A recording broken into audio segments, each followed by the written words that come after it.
Hello मित्रांनो, स्वागत आहे आजच्या एका व्हिडिओमध्ये। मित्रांनो, आजचा व्हिडिओ नेहमीप्रमाणे खूप महत्त्वाचा होणार आहे, कारण पोलीस भरतीच्या संदर्भातले आपण अपडेट आपल्या चॅनलवर ह्या नेहमी देत असतो। त्या तुम्ही सातत्याने बघत असता आणि तुम्हाला नवनवीन माहिती या ठिकाणी आपल्या चॅनलवर मिळत असते। त्यामुळे चॅनलला सबस्क्राइब करा। प्रश्न असतील ते कमेंटमध्ये नक्की विचारत जा। आजचा व्हिडिओ सुद्धा तेवढाच जास्त महत्त्वाचा आहे, कारण आजच्या व्हिडिओमध्ये आपण पोलीस भरतीच्या संदर्भामध्ये काही डिस्कशन करणार आहोत, काही मुद्दे या ठिकाणी स्पष्ट करणारे आहोत। काय मुद्दे आहेत चला बघूया। 15 ते 17,000 पदांची भरती या ठिकाणी निघणार आहे। पाठीमागचा जो टप्पा आहे तो सुद्धा खूप मोठा होता आणि आताचा टप्पा हा सुद्धा खूप मोठा आहे। यानंतर एवढी मोठी भरती निघेल किंवा नाही निघेल हे नक्की सांगता येणार नाही। त्यामुळे ही जी भरती आहे, या भरतीचं या संधीचं सोनं करणं हे तुमच्या हातामध्ये आहे। कशा पद्धतीनं चला बघूया। मित्रांनो, सध्याला जी भरती निघणार आहे त्यामध्ये सर्वच पदांची या ठिकाणी वॅकन्सी निघणार आहे। म्हणजेच पोलीस शिपाई, चालक शिपाई, बँड्समन, कारागृह भरती, SRPF चे ग्रुप आहेत, त्या ठिकाणी सुद्धा मोठ्या प्रमाणामध्ये वॅकन्सी ह्या ठिकाणी भरल्या जाणाऱ्या आहेत। त्यामुळे ही भरती एक तुम्हाला खूप मोठी संधी घेऊन आलेली आहे, हे या ठिकाणी विसरता कामा नये। तर मित्रांनो, सध्याची ग्राउंडची जी परिस्थिती पाहिली तर ग्राउंडची परिस्थिती ही थोडीशी निराशाजनक आहे। त्याचं कारण बऱ्याच विद्यार्थ्यांना या ठिकाणी कन्फ्युजन आहे की भरती कधी निघणार, ऍड कधी पडणार, त्या संदर्भातल्या काही महत्त्वाच्या अपडेट ह्या कधी येणार आहेत। त्यामुळे विद्यार्थ्यांनी ग्राउंडकडे जाण्याचं थोडंसं बंद केलंय आणि त्यांचा अभ्यास सुरू आहे। पण असं करू नका। ग्राउंड आणि अभ्यास ह्या एकत्रित, या दोन्हींचं कॉम्बिनेशन ज्या वेळेस एकत्रित बसेल त्याच वेळेस तुमचा फायनल रिझल्ट हा या ठिकाणी येणार आहे। त्यामुळे कुठल्याही एकाच सेगमेंटला महत्त्व देणं हे चुकीचं आहे। ग्राउंड पण तेवढंच महत्त्वाचं आहे आणि फिजिकल पण तेवढंच महत्त्वाचं आहे। त्यामुळे मित्रांनो, महाराष्ट्रामध्ये जी आता वॅकन्सी निघणार आहे, आताच सांगितल्याप्रमाणे सर्वच पदांची वॅकन्सी आहे। त्याच्यामध्ये पोलीस शिपाई आहेत, चालक शिपाई आहेत, बँड्समॅन आहेत, SRPF चे ग्रुप आहेत, लोहमार्ग कारागृह आहे। त्यामुळे ही एक खूपच चांगली संधी या ठिकाणी आता मिळणार आहे।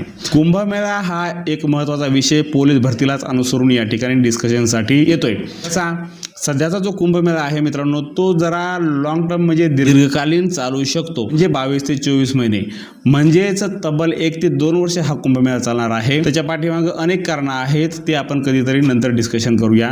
पण 1 ते 2 वर्ष म्हणजे 22 ते 24 महिने हा कुंभमेळा चालेल। ऑक्टोबर महिन्यामध्ये 2027 ला कुंभमेळा या ठिकाणी सुरुवात होईल आणि तिथून पुढे मग 1-2 वर्ष हा कुंभमेळा चालेल। मित्रांनो, सध्याची भरती लक्षात घेता पाठीमागचा जो निकाल आहे तो सुद्धा या ठिकाणी विचारात घेण्यासारखा आहे। पाठीमागचा जो कट ऑफ लागला तो एक ॲव्हरेज पद्धतीचा किंवा थोडासा मीडियम हाय अशा पद्धतीचा हा निकाल लागलेला आहे। त्यामुळे सध्याची जी भरती आहे ही भरती सुद्धा अशाच पद्धतीने अशाच निकालाला क्रॉस ओव्हर करण्याची शक्यता नाकारता येत नाही। त्यामुळे बी कॉशियस तयारी करा, हे या ठिकाणी महत्त्वाचं। मित्रांनो, नागपूर प्रतिनिधी यांनी एक बातमी नुकतीच छापून दिली होती। त्या बातमीमध्ये काय सांगितलं होतं की 16,500 पद हे या ठिकाणी महाराष्ट्रामध्ये रिक्त आहेत पोलीस घटकातले। तर हे कधी भरणार आहेत, कसे भरणार आहेत, या संदर्भामध्ये कृपया करून महाराष्ट्र शासनाने लक्ष घालावं, असं त्या बातमीमध्ये छापून आलं होतं। नागपूर प्रतिनिधी यांनी ही बातमी छापून आणली होती आणि त्या बातमीचा मित्रांनो महाराष्ट्र शासनाने या ठिकाणी विचार सुद्धा केलेला आहे। त्या बातमीनुसार महाराष्ट्र शासनाचे या ठिकाणी पोलीस भरती काढण्याच्या संदर्भामध्ये पाऊल उचलणं सुरू आहे। वयवाढीचा प्रश्न मित्रांनो, वयवाढीच्या संदर्भामध्ये आपण पाठीमागच्या व्हिडिओमध्ये सविस्तर डिस्कशन केलेलं आहे की वयवाढ ही कशा पद्धतीने मिळू शकते किंवा कशी मिळणार आणि त्याची मिळण्याची कारण काय आहेत, हे आपण पाठीमागच्या व्हिडिओमध्ये डिस्कशन केलं आहे। व्हिडिओ बघितला नसेल तर तो पाठीमागचा व्हिडिओ सुद्धा बघा। आता पोलीस भरतीच्या बरोबरच होमगार्ड यांच्या वयवाढीचा प्रश्न सुद्धा या ठिकाणी उपस्थित झालेला आहे। वयवाढीच्या संदर्भामध्ये गृहरक्षक दल यांनी वयवाढीच्या संदर्भामध्ये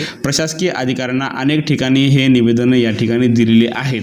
त्यामुळे त्यांचा सुद्धा प्रश्न लवकरच मार्गी लागेल अशी आपण अपेक्षा धरूया। आणि पोलीस भरती यांची वयवाढ यांचा प्रश्न आता तर तो फार मोठ्या स्तरावर येऊन ठेपला आहे। फक्त त्याचा निकाल आता काय लागेल काय नाही, आंदोलन सुरू आहे। सर्वच विद्यार्थी हे या ठिकाणी आंदोलन करत आहेत आणि त्या आंदोलनाला लवकरच यश मिळो अशी आपल्या सर्वांचीच अपेक्षा आहे, मनातून अपेक्षा आहे। वयवाढ होण्याच्या संदर्भामध्ये मित्रांनो अंतर्गत हालचाली ह्या सुरू आहेत। महाराष्ट्र शासनाच्या हालचाली या ठिकाणी सुरू आहेत। अंतिम निकाल हा खूप जास्त महत्त्वाचा आहे, तो कधी येईल याकडे सर्वांचंच लक्ष लागून आहे। काही विद्यार्थ्यांच्या शंका अशा होत्या की सर ऑगस्ट महिना आलाय, आणखी पोलीस भरतीबद्दल काहीही कन्फर्म अपडेट आलेली नाही। तर मित्रांनो, अप्पर पोलीस महासंचालक आणि विशेष पथके हे या संदर्भामध्ये कन्फर्म अपडेट या ठिकाणी देत असतात। सध्याला ती अपडेट आलेली नाही, पण लवकरच ती अपडेट आपल्यापर्यंत फ्लॅश होईल आणि आपल्यापर्यंत पोहोचेल, हे या ठिकाणी महत्त्वाचं। तर मित्रांनो, नागपूर प्रतिनिधींनी जी बातमी छापून दिली खरंच ती खूप महत्त्वाची आहे, कारण त्या बातमीमुळे महाराष्ट्र शासनाचं पोलीस भरतीकडे हे लक्ष वळल्या गेलेलं आहे। म्हणून लवकरात लवकर भरती निघेल अशी आपण अपेक्षा धरूया। तुम्ही तुमची तयारी सुरू ठेवा। ग्राउंडवर जे विद्यार्थ्यांचं जाणं कमी झालंय, कृपया करून तसं करू नका। ग्राउंडवर सतत जात राहा। जेवढा वेळ तुम्ही ग्राउंडला द्याल अंतिम वेळेला तोच वेळ तुमच्या कामाला पडणारा आहे। वयवाढीच्या संदर्भामध्ये लवकरच वयवाढ मिळावी अशी सर्वांचीच अपेक्षा आहे आणि ती मिळेल अशी आपण अपेक्षा धरूया। काही प्रश्न असतील मित्रांनो कमेंटमध्ये विचारत जा, त्या प्रश्नांचं उत्तर देण्याचा आम्ही नक्की प्रयत्न करू। व्हिडिओ आवडला असेल तर व्हिडिओ लाईक करा आणि तुमच्या मित्रांसोबत सुद्धा असे व्हिडिओ शेअर करायला विसरू नका। परत भेटू अशाच एका महत्त्वाच्या अपडेटमध्ये, अशाच एका महत्त्वाच्या व्हिडिओमध्ये आणि एक नवीन माहिती घेऊन। तोपर्यंत जय हिंद, जय महाराष्ट्र।